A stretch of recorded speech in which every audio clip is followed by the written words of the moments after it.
প্রত্যেকের একটা ব্যক্তিগত মুহূর্ত আছে।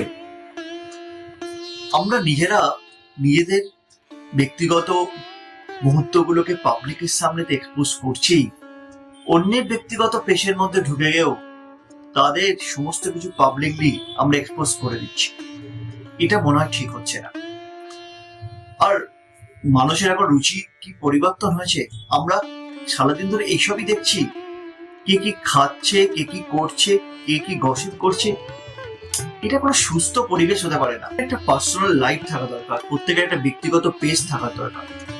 কিন্তু সেই জায়গাটা আপনারা হয়তো মেনটেন করতে পারছেন না। সেই জায়গাতে আপনারা নিজেদের ব্যক্তিগত পেজটাকে মেনটেন করতে পারছেন না, অন্যের ব্যক্তিগত পেজের মধ্যে ঢুকে যাচ্ছে। যে কন্টেন্ট ক্রিয়েটের নামে নিজের ব্যক্তিগত জীবনকে পাবলিকলি তুলে ধরা হচ্ছে, এটা কোনো সুস্থ মানসিকতার পরিচয় নয়, এটা কোনো সুস্থ পরিবেশ নয়।